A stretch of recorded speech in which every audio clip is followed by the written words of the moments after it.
Materials. Materials are all around us. We use them in our everyday life. But what are the most common materials? What do they make? And what properties do they hold? These are the key insights that we will try to uncover in this module. For engineering purposes, materials can be divided into 4 key areas. The first is metals. Metals are the widest used of the 4 materials. Even if a material is not made of metal, metal will have been used at some point during its manufacture. Metals are used for everyday objects like cars, buildings, and bridges, but also go into extreme applications like jet engines, mining equipment, and space exploration. Even the tallest buildings in the world are only possible due to metals. The second material is polymers, which includes plastics. Polymers are widely used in many different industries. Natural polymers consist of amber, wool, silk, natural rubber, and cellulose, which is the main constituent of wood and paper. These natural polymers have been used for centuries. More recently, synthetic polymers have been produced, and these have revolutionized modern society. These include synthetic rubber, nylon, PVC, polystyrene, silicon, and many more. The third is ceramics. Ceramics have been used for thousands of years, and the most common two are glass and clay. Clay was the first material that we learned to transform into another state using fire. This was done about 29,000 years ago, when clay was formed into decorative figures. Much later, clay was used to form items like jugs and bowls. Glass, which is mainly made from sand, was mastered by the Romans, who unlocked the secret of blown glass by mixing it with minerals. The Romans were the first people to use glass for windows. The fourth material is composites. A composite is a combination of 2 or more materials. Composites have been used for centuries in the form of concrete. Again, it was the Romans who really mastered the process. In text from 25 BC, different aggregates are discussed for use in lime mortars. In 1853, steel bars were first added to concrete, making it one of the widest used composites, reinforced concrete. Metals can be divided into 2 subgroups, ferrous and non-ferrous. In ferrous metals, the main constituent is iron, and this group consists of steels and cast irons.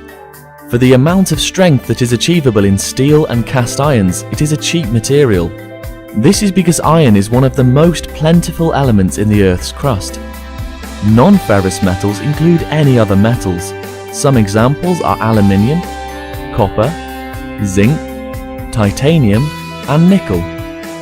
Metals have good electrical and thermal conductive properties. They are ductile, strong, tough, and have strength at temperature. Polymers are organic carbon-containing molecular chains. They have a wonderful array of properties and are primarily made up from hydrocarbons. These are the building blocks of plastic. Hydrocarbons are a byproduct from petroleum industry, and due to this, they are abundant and therefore a cheap material. The carbon and hydrogen which make up the plastics are the key to how they work, because they can form together to produce long chains. This enables plastics to be versatile and easily processed. How the material is processed can produce the desired combination of properties. The strength can be varied, the toughness can be varied, they can be a good conductor of electricity and are often very good insulators. Again, ceramics can have a wide array of properties, and in recent years we have really begun to understand them. Semiconductors have been produced which, when cooled, have virtually 100% efficiency in electrical conductivity. To put this into perspective, current electricity cables lose about 5% of electricity through resistance. With the loss in the world's electrical energy for 1 year, you would be able to power over 3 million washing machines constantly for 100 years, meaning that each person on the earth could run a washing machine constantly for 15 days for free. Ceramics are an inorganic, non-metallic material. They are chemically bonded and can have a structure that is crystalline, non-crystalline, or a mixture of both. Ceramics are known for their lightweight, high strength, high hardness, good heat and wear resistance, making them excellent for furnace linings, although ceramics can be brittle. Composites consist of a matrix or binder and a reinforcement. Composites affect our everyday life, probably without our awareness. Concrete is likely to be the most common composite and has shaped the modern world we live in. Concrete consists of a cement matrix and a stone or aggregate reinforcement. Another is fiberglass, with a matrix of plastic and a reinforcement of fine strands of glass. In the 1960s, scientists set out to make plastics as strong as metals. Through their research, they produced carbon fiber. This is also known as carbon fiber composite, and it is made from fibers of carbon and plastic, similar to glass fiber. This gives unique properties of strength, stiffness while being lightweight, but carbon fiber is very expensive. Only over the past 60 years have we really understood metals on an atomic scale. In metals, atoms are arranged in an orderly manner, giving them a crystalline structure.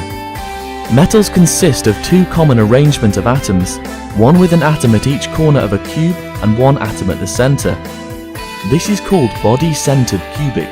The other has an atom at each corner of a cube and one atom on each face of the cube. This is called face-centered cubic. Mild steel arranged in a crystalline manner should have a strength of approximately 20,000 megapascals, which is equivalent to supporting the weight of an elephant on a 1 mm thick piece of wire. But mild steel has a strength much lower than this. It has a strength of approximately 1,000 megapascals, or a strength 20 times lower, which is equivalent to supporting the weight of a sheep from a 1 mm thick piece of wire. The reason that steel is reduced in strength is due to the imperfections in the atomic structure. These are called dislocations. Normally, when we think of crystals, we imagine that we can smash them under a load, like a hammer. But the interesting thing about metals is that when pressure is applied, the atoms can move, and this is how they can be formed and worked into different shapes. The dislocations help this deformation process. In metal, the atoms are arranged in groups. These groups are called grains. These are evident when you look at a zinc-coated surface, or what is known in the industry as a galvanized surface. These grains can work both in favor and against the steel. They can increase the ductility of the steel, but where the grains join, the grain boundaries, are areas where impurities collect. Metals can be strengthened by adding more than one metal together, such as copper and tin, to make bronze. In this example, the two combined has far greater strength than each of the individual metals. The sum is greater than the parts. We can also change the properties of metals by adding non-metallic elements, like carbon. If we take steel, there are hundreds of steels, all with slightly different properties, some tough, some strong, other resistant to rust. These steels are produced by the same principle as bronze. We take one element, iron, which is the bulk of all steels, and add another chemical element, often called alloying elements, to it.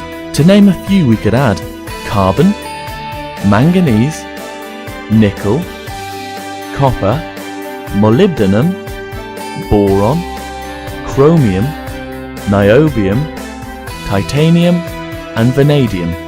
In this way we can tailor a steel to a specific application.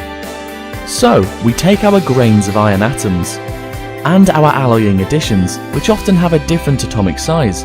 For example, carbon is small, nickel is slightly smaller than iron, and molybdenum is slightly larger than iron, and add them together and we get a distorted structure.